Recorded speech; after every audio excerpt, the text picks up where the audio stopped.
continue avec le delay qui est un effet très intéressant puisqu'en fait il va nous permettre de créer des retards sur nos canaux gauche et droite indépendamment ou sur nos deux canaux. On va pouvoir les faire en fait rebondir, des effets de retard qui vont rebondir et c'est vraiment un effet super intéressant. On s'en sert beaucoup dans beaucoup de musique électronique, mais voilà, c'est un effet qui est très utilisé aussi bien pour le mixage que pour l'effet artistique. Et on va voir ensemble un petit tips que moi j'utilise énormément pour mes breaks en fait et mes risers. Donc on va sur Ableton et on regarde ça.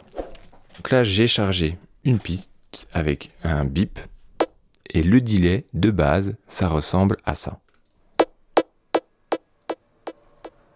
Voilà, c'est cet effet qui rebondit dans le temps.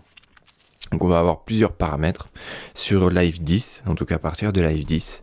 Ils ont regroupé Simple Delay et Ping Pong Delay, comme on connaissait avant, sur un seul et même outil qui s'appelle Delay. Et on peut toujours le mettre en mode Ping Pong Delay ici, en appuyant sur ce curseur. Donc Delay, c'est vraiment très simple à utiliser. On va avoir notre retard qui va être précédé d'un filtre passe-bas ou ASO qui va être géré sur un graphique XY. Donc notre graphique XY, il est ici. Et ici, on va avoir les paramètres de notre filtre qu'on va pouvoir moduler. On va pouvoir définir la largeur de la bande du filtre.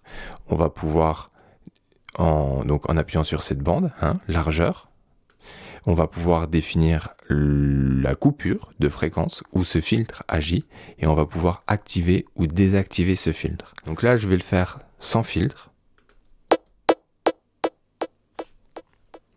Et cette fois-ci, avec le filtre.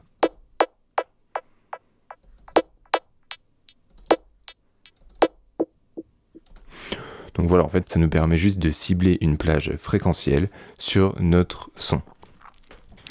Pour chaque retard, on va pouvoir contrôler nos pistes indépendamment. C'est-à-dire que là, on va avoir notre piste gauche, ici, notre piste droite. On va pouvoir choisir notre temps de retard qui va, lui, s'exprimer en double croche. Si on fait juste quelques petits exemples.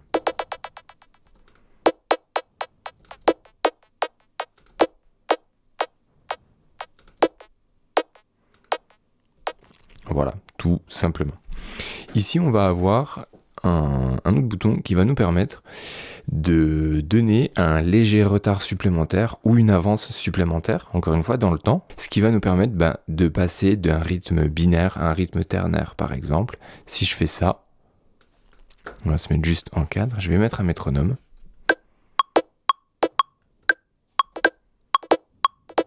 Vous voyez, on a un rythme ternaire. Si je fais ça, on a un rythme qui est bien sur le temps. Et si je fais la même chose mais plus bas, on en retourne sur un autre rythme. Celui-ci est très intéressant. Ensuite, on va avoir la commande feedback. Ça va déterminer en fait la proportion du signal qui va sortir du canal et qui va être réinjecté à l'entrée de l'effet.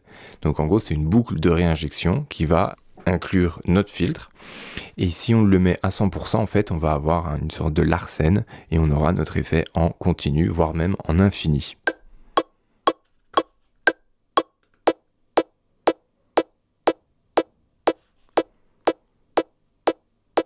Et ça continue, ça continue, ça continue.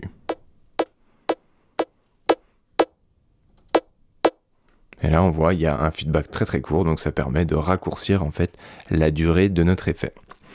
On va avoir ici un bouton qui nous permet en fait de friser notre son.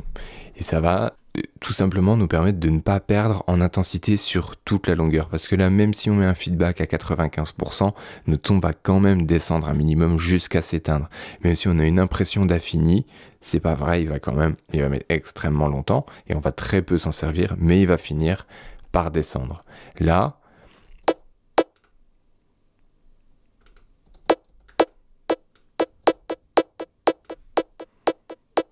on perd pas de signal. Il va pouvoir continuer comme ça à l'infini.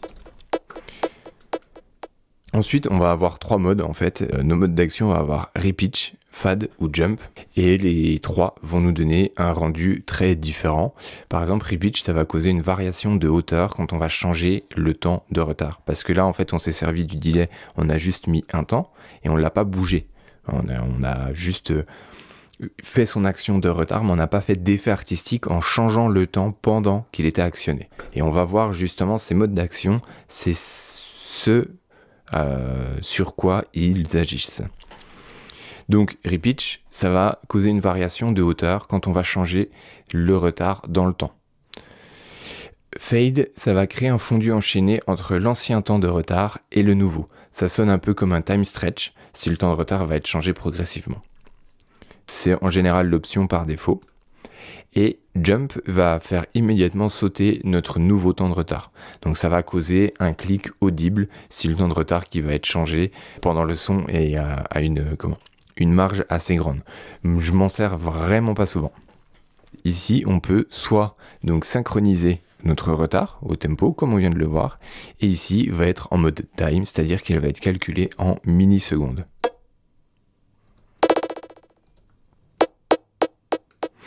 Et ici, on peut associer notre retard gauche à droite, ou au contraire, les désassocier pour les modifier l'un par rapport à l'autre. Comme ça, on peut avoir vraiment des résultats très différents. On pourrait faire ça.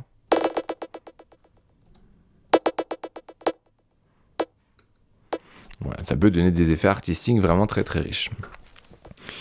Une fois qu'on a fait ça, là je vous montre les paramètres du filtre et on va finir sur les 3 derniers modes. Notre filtre, donc là je vous ai montré la fréquence de coupure, la largeur, et là en fait on va avoir une modulation qui va nous permettre de moduler dans le temps. Par exemple,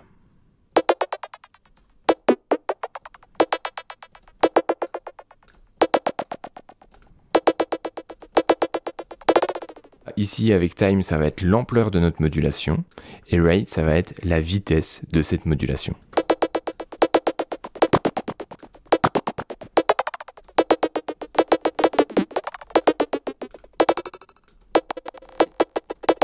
Donc modulation qui agit en parallèle avec le mode qu'on a nous-mêmes défini. On a un petit peu entendu ce qui se passe avec repitch, on entend un petit peu ce qui se passe avec fade, maintenant avec jump.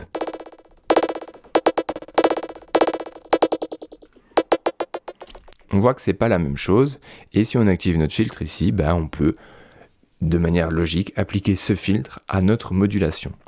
Maintenant, je vais enlever cette modulation, je vais enlever le filtre, je vais me mettre en mode time, et je vais utiliser le mode repitch, et on va faire ça. On va partir d'un temps très très court pour monter progressivement.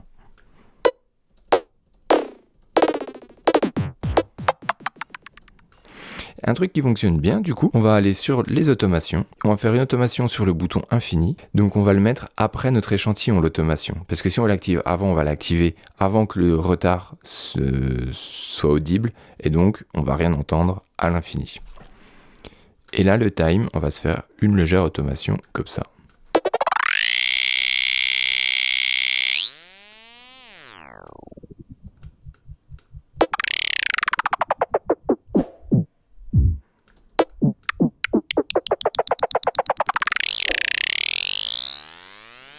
Vous voyez, ça c'est le truc que j'utilise souvent, je pense que vous avez très très rapidement compris les possibilités avec ce genre d'effet.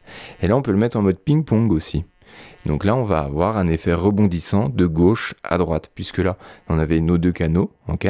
Ça va être gauche et droite en même temps, là ça va aller d'un côté à l'autre.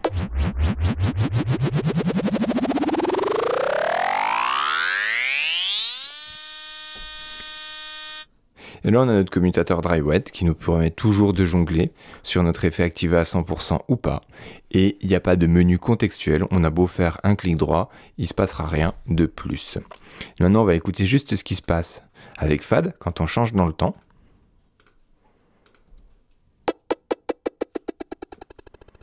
Avec jump.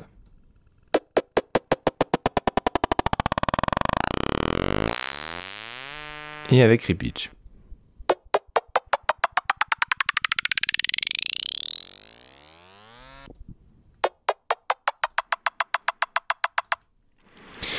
Donc voilà, on a à peu près fait le tour, on a carrément fait le tour en fait de cet outil qui est assez simple à comprendre et à utiliser, mais qui permet d'obtenir des résultats très très complexes.